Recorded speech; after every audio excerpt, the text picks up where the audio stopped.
Саламатсыздарбы урматтуу көрүүчүлөр, Кактус KG баракчасынын катталуучулары. Бүгүн бизде түз эфирде алып баруучу актриса Назира Айтбекова, чуулгандуу посттордун автору. Суроолоруңуз болсо бере берсеңиз болот. Биз дароо эле ошол постко тиешелүү суроолорду берели. Ошол постторду жазганыңызга, эң биринчи посту жазганыңызга эмне себеп болду? Жана ошол посту ошондой сүрөт менен кошпогонуңуз. Кайсысын? Биринчиси, карасы, кайсы? Карасында сүрөт жакты мага. Өзүмдү акыркы жылдары аял катары кабылдап, өзүм аялдыгымды дегеним да. Дайыма эле аял болуп туруп, бирок аялдыгыбызды кабылдабаган учурубуз болот экен. Өзүңдү көбүрөөк эркектигиңди чыгарып алган учур болот экен. Анан ошондо баягы сүрөттөргө, фотосессияларга түшкөндө өзүңдүн сыртыңда көрүп, ой, мен деген сулуу аял турбаймынбы деп мындай суктанган учурум болот го. Анан ошол суктанган нерсеңди элге аябай бөлүшүп, кубанычыңды тең бөлүшүң керек го, бирөө менен бөлүшсөң эле анан тапыратып кетет.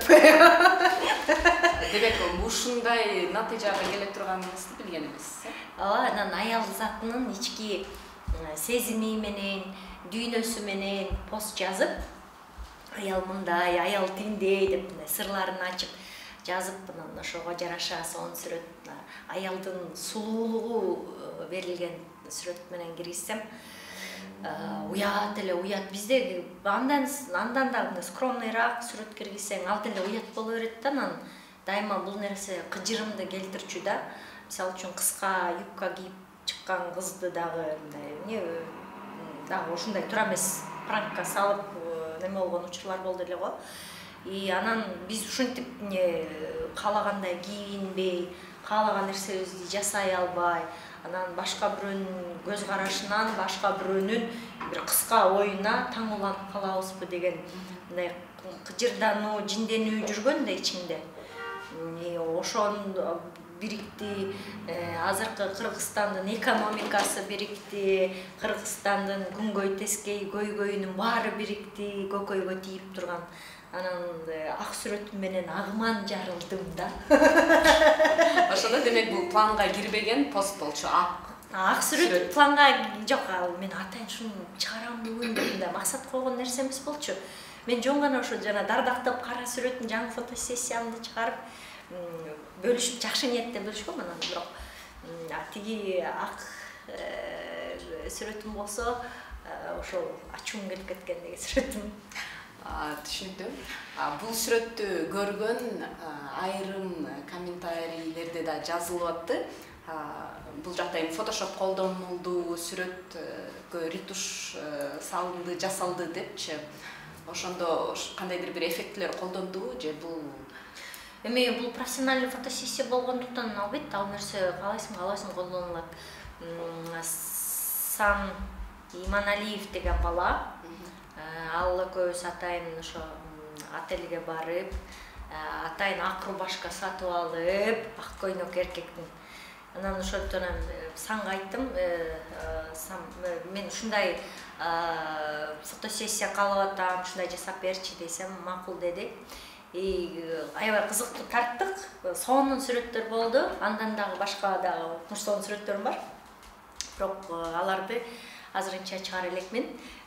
Анан бул ар бирин жасаганда анын чыгармачылыгы, биз деле баягы бир текст жазганда көркөм деп жазабыз дегендей, ар бир чыгармачыл адамдын эмеси эми аябай эле тияктан такыр эле өзгөрүлүп кетип, анан өзүм аябай семиз кыз жагарып болуп калсам, анда тим эле мындай шок боло турчу нерселерди бул деген фотомонтаж десе болот эле. Анан бирок өзүм деле кичинекей кыз болгондугуман өтө деле көп неме болгон жок дейм, өзгөрүү болгон жок. Сиз ошол сүрөттү фотосессия жасап атканда кандай сезимдерге кабылдыңыз? Мисалы үчүн уялуу, тартынуу? Жок. бул сиздин киного тартылып жүргөнүңүздөн улам ооба, өзүңүздү эркин сездиңизби? Мындай, мен эми актриса болгондо любой образга кире бересиң го. Бир кандай мен бүгүн ушундай образды каалап атам дегенде, ошондой образ менен тартыласың. Анан жон гана жанагы фотограф азыр мага бул образды көргөзүп бериңизчи, азыр мындай кылып берсеңиз деп өзү жолгу жобосун көргөзүп турат. Анан образга кирүүдө оңой эле тартылды. Тиги бала деле үйлөнө элек жаш бала болчу. Ал деле мындай ыңгайсыз болуп же жаман болгон жок. Анан ал ак көйнөгүмдө ага белек берди.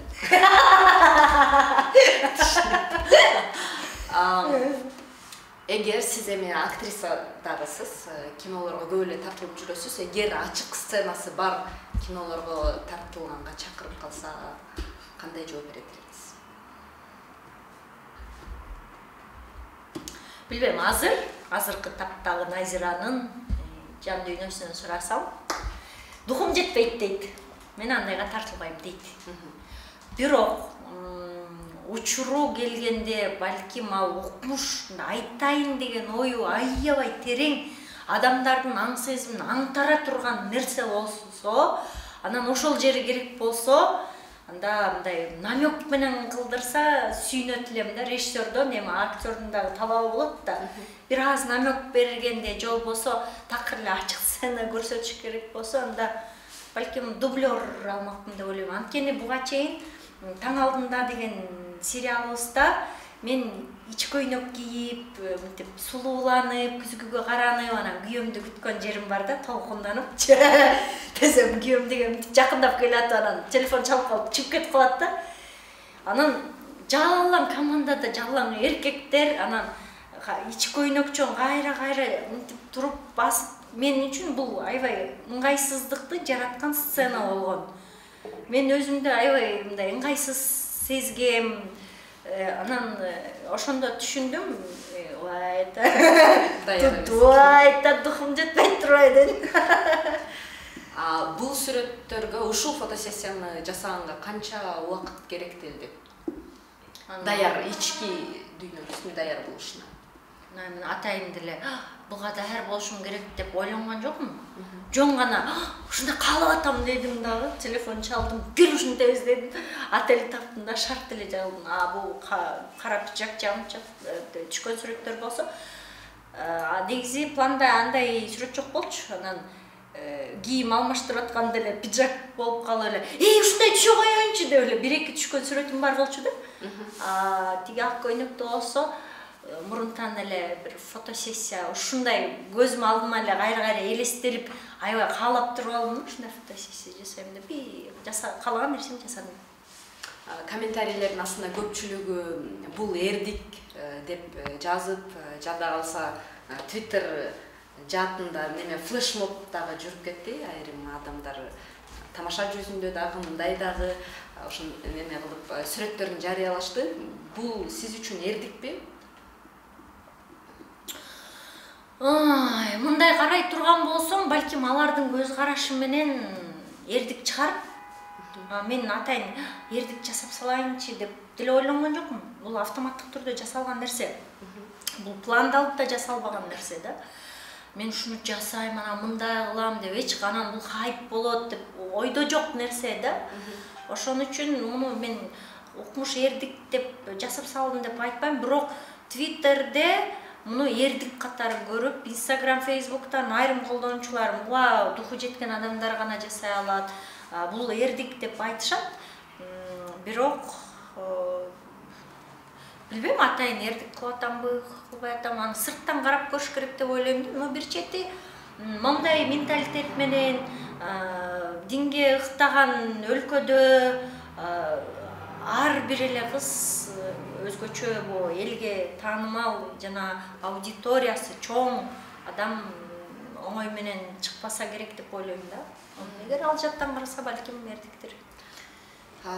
Бул алгачкы постуңузда, кара сүрөткө түшкөн постуңузда сиз аялдын бактылуулугу жана ага кандай мамиле кылыш керек деген аябай сонун текст жазгансыз. Анан ошол текстти жазып, ошол текстке сүрөт тандап атканда кандайдыр бир тандоо болдубу же дароо эле ушул сүрөт коюла турганын алдын ала билгенсизби? Мен негизи сүрөттү биринчи тандайм. Ойлоном, так, буга кандай ой жарашып атат. Бул сүрөт эмнени айткысы келип атат. Бул Айтбекованын көзүндө эмне бар деген нерсе турду. Анан жан дүйнөм ал учурда аябай мындай бакытка балкып турган кез болчу да. Анан маанайым аябай сонун болуп аткан кез, анан ошого жараша аялдын ошондой сезимдери чыгып, анан жарыялагам. Анткени мындай дагы ойлор айтты да, аябай сонун текст жазылган, аябай терең ойлорду жеткирип атат, бирок башка деле сүрөт койсо болот болчу деген комментарийлер көп экен да. Мен бир китеп жаздым, бир китеп чыгардым. Ошол бир китеп чыккыча шөкүлөө менен да чыгардым, элечек менен да чыгардым, жоолук менен да чыгардым, этностиль болду, анан дагы кандай мындай Европа стилинде да чыгардым, болгон стилде болгон кийим менен чыгардым. Бирок эмнегедир ошол нерселер бааланбай, ошол дүң деген нерсе, ошол баягы кийими аз намек менен болгон сүрөттөрүм чыкты деп ойлойм. Ошол пост өзүнүн дарегине жеттиби, адресатына?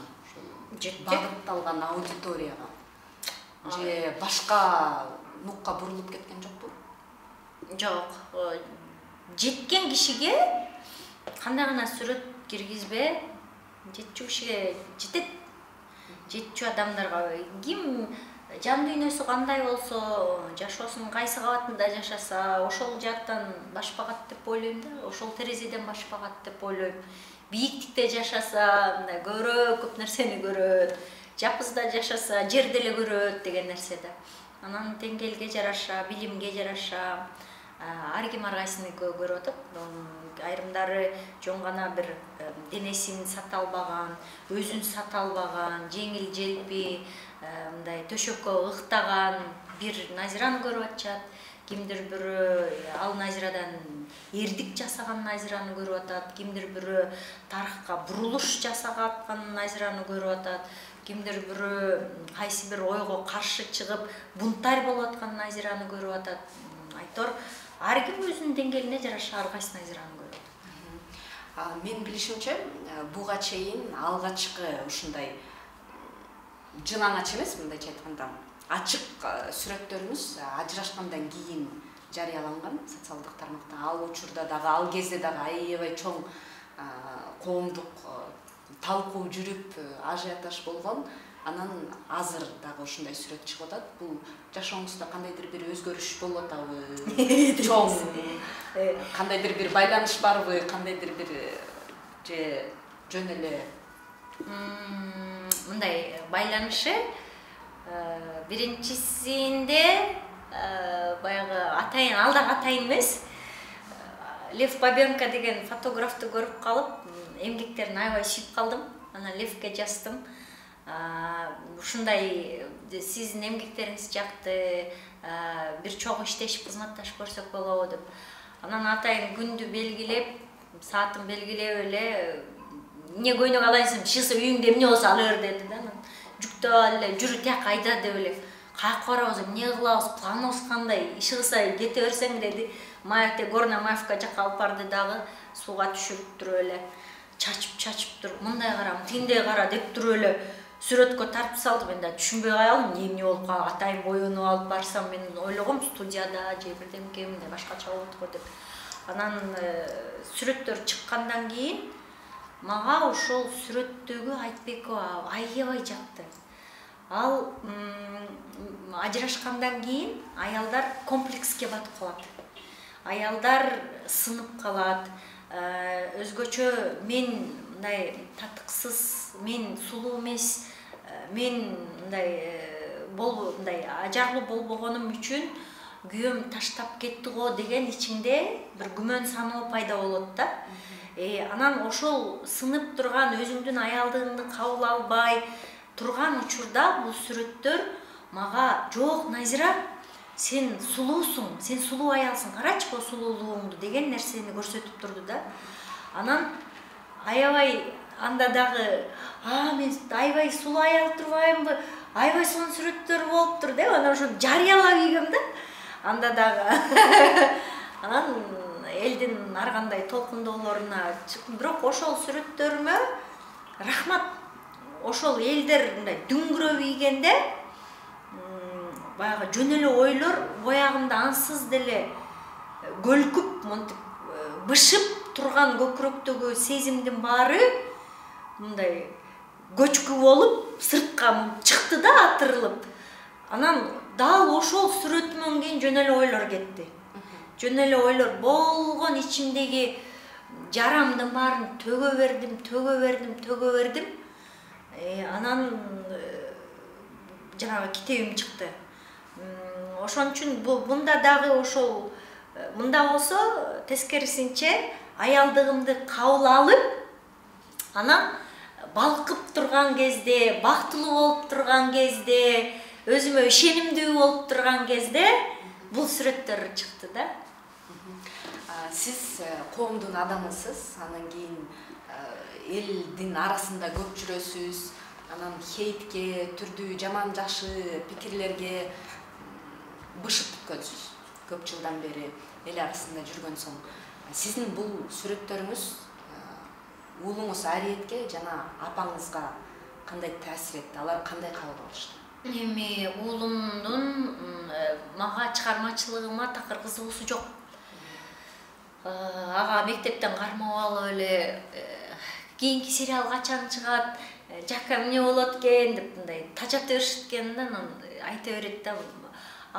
Мен чыгармачылыгыңызды билбегеним үчүн кыйналып калып атам. Ал эмне жөнүндө эле фильмде бар кийин сурады да. Анан Facebook, Instagramда да отурбайт. Ага интернет баракчасы айдыңы такыр кызыксыз.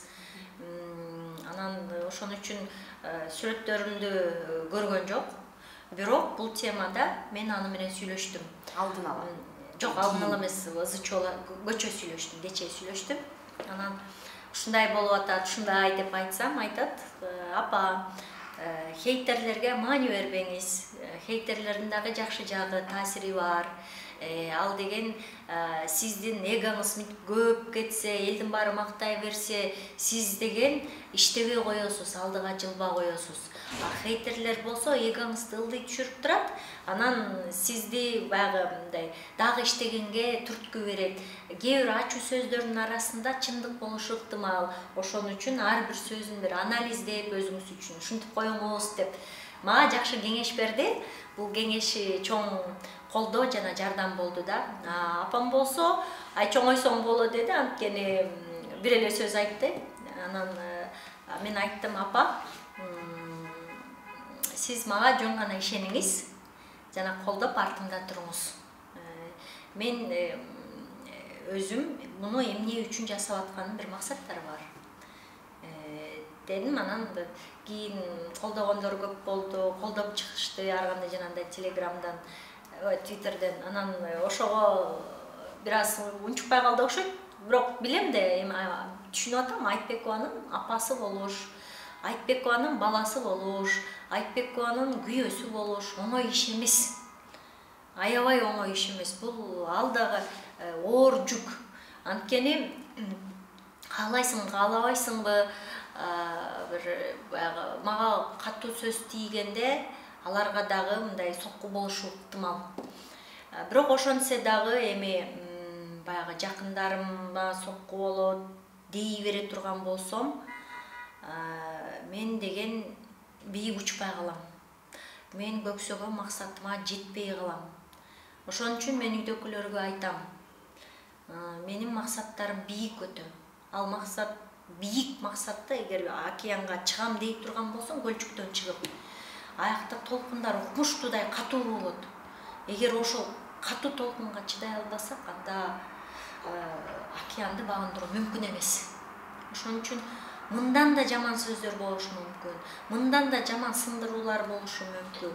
Бирок эгер Айтбекованын максаты чоң болуп, жакшы жака ыкталса, анда бул Айтбекованын артында тек гана кулагын жапырып, көзүн минтип алып, анан мени колдоп жон гана сүйүп анан ишеним көрсөтүп туруулары абзел. Болбосо Айтбекова дагы чокуларды багындыра албай калат. Сиз кийинки постуңузда ушундай ачык түшкөн сүрөттөрүм дагы көп, дагы жиним келе турган болсо чыгарам деп жазыптырсыз. Бул бир эле жолку акция болдубу же мал менен? Мен деген дагы сүрөттөрдү чыгып келатат. Мен кийинки фотосессияны ойлонуп жүрөм негизичи. Санга кайра жүрүп берип, бу жакта давай мындай кылып жүрөбүз деп. Мен кыялымда деген суунун ичинде дагы түшөчү. Суудагы окуялар бүт элек але доголгон. Менде аябай идеялар көп. Ар кандай образ бергим келип атат актриса катары. Ошо сүрөттөрдөн бергим келип атат. Буну билбейм, айланай. Силер балким киндиктен өйдө чыга албай аткан чыгарсыңар, бирок кетишип боло, мен чыгармачыл адам. Менин сүрөттөрүм ар бир мындай көз карашында бир айтайын деген окуясы жатат, ойлору жатат, аякта бир бүтүндөй бир окуя жатат. Анан ар бир ага жазылган постумда ушундай айтайын деген тереңдик жатат.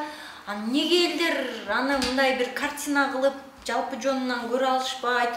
Эмнеге ар бир адамдын деңгээли мындай өзүнүн оюнда арамдыгы көбүрөөк болсо, ошол арамдыгын сыртка чыгарат да. Менин дүйнөмдө кечип боло ошол арамдык таппайдым да. Мен ал жылан сүрөтүн кайра карап атам да, каягы уят, эмнеси уят болуп атат депчи. Анткени көлдүн жээгинде өлө жылаңаш жүргөн кишилер мени кантип уят деп айта алат, мен түшүнүмдө миим албайт да, мындай логикам жетпей атат да. Анан ал болсо такыр эле монтуп дардайып тиякпаган баарын ачып алган нерсе эмес да. Үстүндө биринчисинде дагы көйнөгүм турат. Ооба суу болуп калыптыр, жаанда калып калыптыр дегиле да. Пиджагым турат, көйнөгүм турат дагы.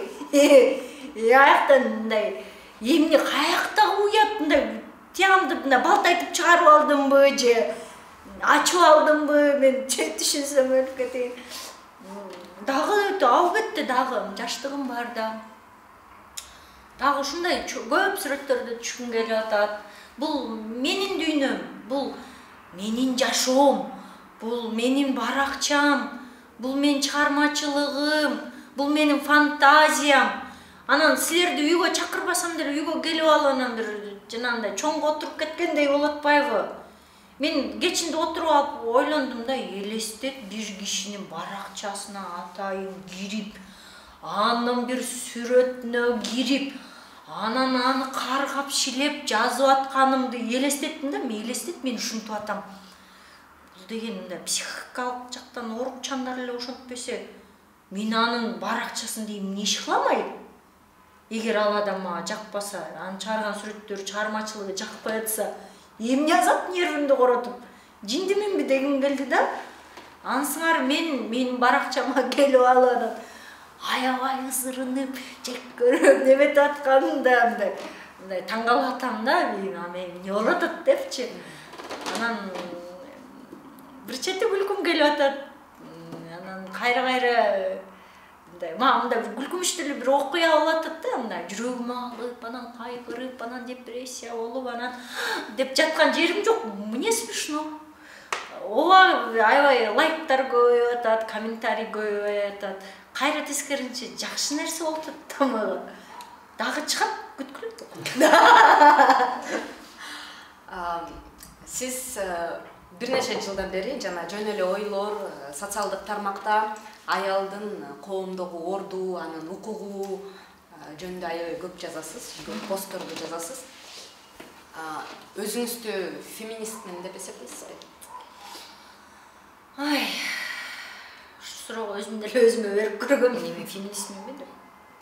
Анткени феминизм деген терминди кыргыз элине жакшы кылып жайылтып, жакшы кылып таанытканда, балким ар бир аял Кыргызстанда феминист болгусу келмектир Бирок ушул феминист деген сөздү кичине мындай туура эмес багыттап өтө радикалдаштырып жибергендигине байланыштуу феминист дегиң да келбей калат экен да, мындай качкың келип калат экен да.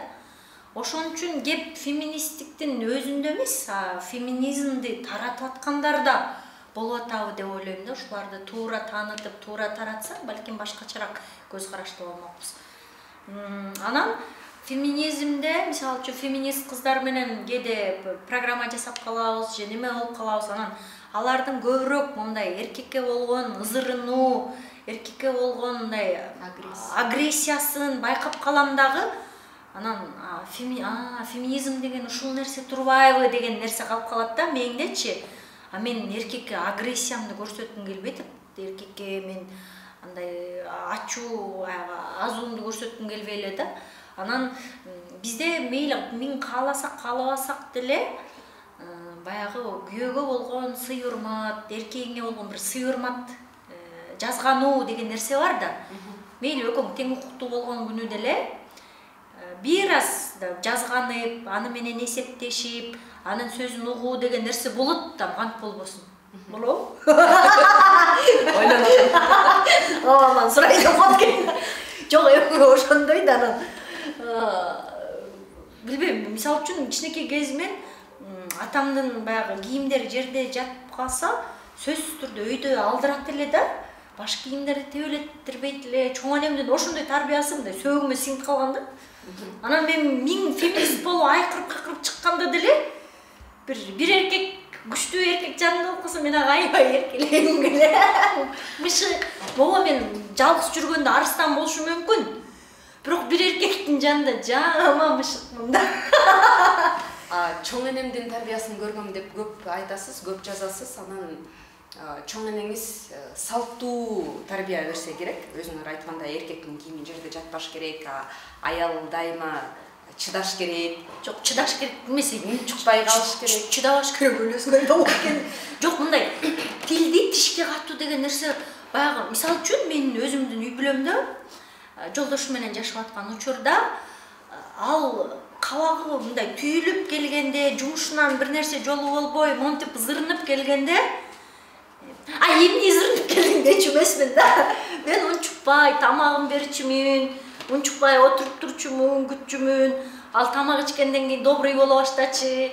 Анан көңүлү ачылып, мына кабагы жайдар болуп калганда эмне болду деп сурачымын. Анан эркелегим келсе, андан кийин эркелечүмүн, кабак кашымды мен көргөзгүм келип калса эгер.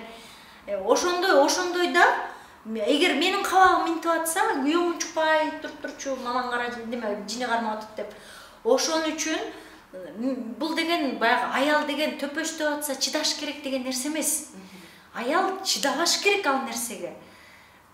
Бирок күйөөсүн такасынын алдына алып, эзип, анан эркектик намысына кол салып, анан бийик чыгуунун кажети жок деп ойлойм. Сиз шоу-бизнес чөйрөсүндө иштейсиз. Ошол чөйрөдө биздин коомдо харасмент көйгөйү дагы аябай чоң, аябай көп айтылат, көп жолу көтөрүлөт.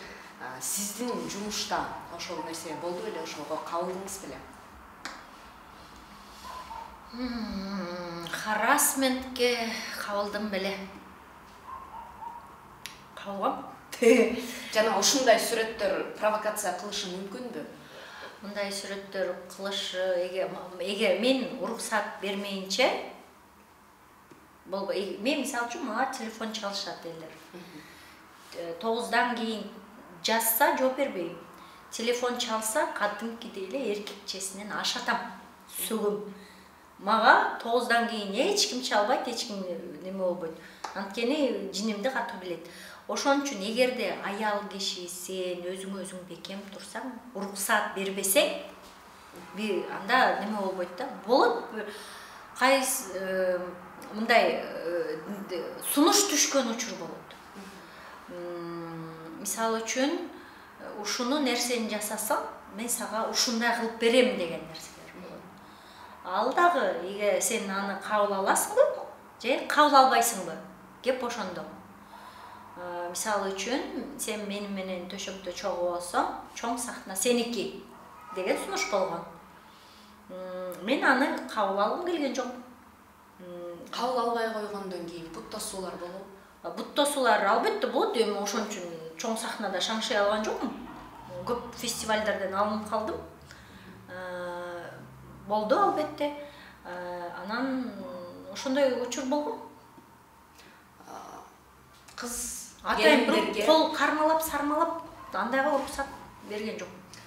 Кыз келиндерге, аялдарга кандай кеңеш берет элеңиз? Эгер жумушта, деги эле күнүмдүк жашоодо, маршруткада ошондойго кабылгандарга? Маршруткада аябай көп болот. Анан андай кабыл алганда унчукпай чыдап туруп бериш керек деген нерсе жок. Ар бир аял өз укугун коргой алат. Аял өзүнө бекем туруш керек. Аял моралдык дагы, башка дагы жактан көз каранды болбош керек башкадан. Эч кимден көз каранды болбосо, өзүнө өзү бекем турса, анан жанагындай харасмент болуп атканда үнүн бийик чыгарыш керек. Өзүн коргош керек. Мыйзам жактан болобу, кандай жактан болобу, аял коргой алат деп ойлойм өзүн. Жакында эле биздин кесиптешибиз, жаш кыз турмушка чыга элек, остановкада турса, ушундай ЦУМдагы остановкада турса, эркек киши келип кармалап кетти дейт. Анан өзүмдү жоготуп эмне кыларымды билбей калдым. Дароо телефонумду чыгарып, ошону тарта баштадым. Мына могу киши жаңы эле мага тийишти, могу жерде ушул остановкада ушуну билип койгула деп видео тартыптыр. Ал видеосун салдык, Инстаграмга да салдык, өзүбүз дагы көрдүк. Ал жакта эми толкунданып, анан ачуу кыйкырып атат да, тиги эркек кишинчи, ал ары басып, бери басып, анан кийин ары кетип калды.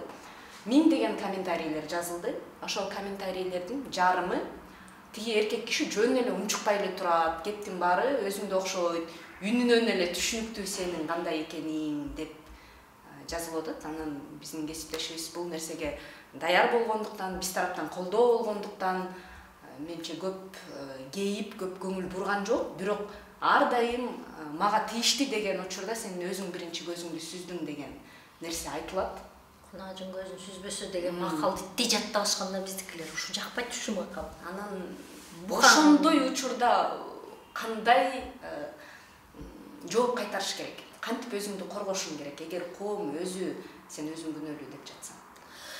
Биз деген азыр билесиңби, мына ошол кыз сен мен болуп азыр укугубузду коргоп, жок андай нерсеге уруксат бербейбиз биз деп чогуу тура турган болсок, бири-бирибизди бир колдоо көрсөтө алсак, аялдык колдоо болсун.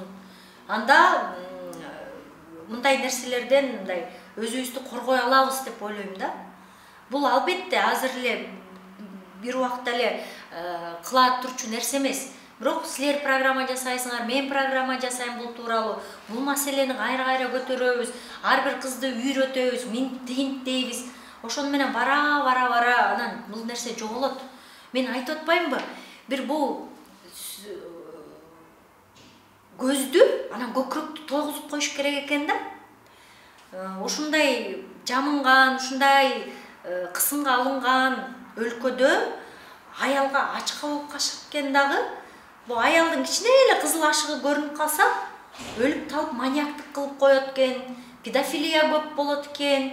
Эмнегедир мындай каалашынча кийинип, каалашынча жүргөн Европада мындай нерсе аз да.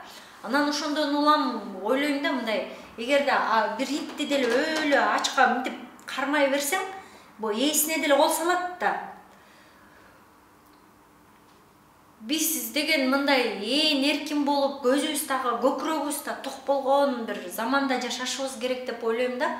Эгер андай боло албаса, анда ушундай ачка эркектер бир сүрөттөн сексуалдык объект гана көрө алган, андан башка бийиктикке чыга албаган, ушундай бир абалга кабылып калышыбыз мүмкүн. Биз балдарыбызды азыртадан өзүбүз туура тарбиялашыбыз керек бул нерсеге. Аялдын көргөндө мындай ачка болбо, анан монтип жибин үзгөн бука болбо деген нерселерди да бир bir аял өтүп кетсе эле деген адаттары бар. Жиним келет деп өткөндө да мага жазып койтур. Кынажым көзүн сүзбөсө бука жибин үзбөйт депчи. Мен айттым букаңар жинди го анда көз сүзсө эле үзө берген депчи. Бул эми ушундай неме да мындай караңгылык түркөйлүк да, ошон үчүн билим деп кыйкырып атканыбыздын негизи ошондо. Ошон үчүн мен YouTube каналда гинекологдор менен, психологдор менен, сексопатологдор менен, уролог менен жасап атканым ошол себептен. Бул айтпайбы, эри жок месине тээп бараттыр деп атышпайбы. Кеп андан эмес, кеп деген ушундай ачкалар деген бир аз билим алсын, ар бир нерсени көрсүн деген нерсе да. Биздин бүгүнкү программаларыбыз болобу, мен азыркы жылаңаш чыккан жөн эле ойлор, сүрөттөрүм болобу, мунун баары аял каалагандай жүрө алат, бирок ал каалагандай жүрө алганы эркектер деген өзү күнөөлүү да деп эле зордуктап кетип же сүйрөп кеткенге мүмкүнчүлүк берди дегендик эмес. Биз жүрө беребиз, анан өзүңдү карма, өзүң жоопкерчиликтүү бол өзүңдүн ар жак бер жагыңа. Эмнеге болгон жоопкерчиликти, болгон айыпты аялга таап коюп, анан чит түкүрүп басканга уруксат беришибиз керек. Бербешибиз керек. Бизде мизогиния көп бөлө. Мен аялдар ошо төпөштөп, ошолордун укугун коргоп жүрөм, мен төпөштөп атышат. Алар да түшүнүшү керек. Алар дагы арканды алыс таштап, эмнеге антип атканын, эртеңки күнүнөн, эртеңки кызынын жашоосунан кепилдик жок да.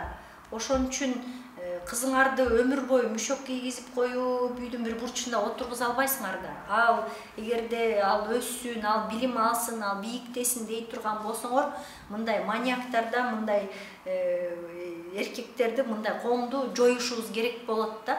Ошон үчүн сиздин да, менин дагы баарыбыздын жардамыбыз керек болот деп ойлойм. Мен акыркы суроом,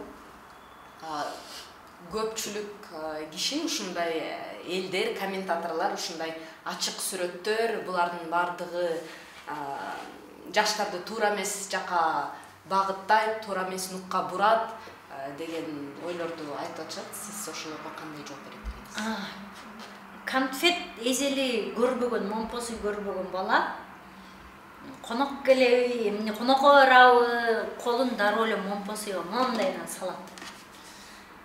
Ал ошон үчүн балага момпосуйду кенен килограммдап алып туруп мек көзүң тойсун деп коюш керек да. Адамдын көзүн тойгузуп коюш керек. Биз кымтынып жүрө берсек, кызыл ашыкты көрүп алып деле маньяктык көбөйө берет. Биз кыздар кенен кесир окуп чокуп, билбейм, жүрсөк мондай ал эркек деген ал дагы баягы өзүн оздуктаганды үйрөнүш керек. Ал дагы курсагында көзүн тоюш керек ал нерсеге деп ойлойм. Анан ошондой учурда көйгөй болбойт деп ойлойм. Ошон үчүн эркин өлкөдө, светтик өлкөдө, демократиялуу өлкөдө мен эмнеге жантан бери актанып атам? Жиним келип атат, мен кандай өлкөдө жашайм негизи? Светтик өлкөдө жашайм, светтик демократиялуу өлкөдө жашайм, ооба. Эркин өлкөдө жашайм, ооба. Эми мондай кийинип келсем да өзүм билем, силердин эмнеге актанышым керек, эмнеге жакпаса жакпасын, жакса жаксын, кылым да кыйшайбайт деген жакшы макал бар. Сизге чоң рахмат. Бүгүн бизге эфирге келип убактыңызды бөлүп бергениңиз үчүн. Урматтуу Кактус KG баракчасынын катталуучулары, бүгүн бизде конокто алып баруучу актриса Назира Айтбекова болду. Эфирибизди көргөнүңүз үчүн чоң рахмат. Сак саламатта туруңуз.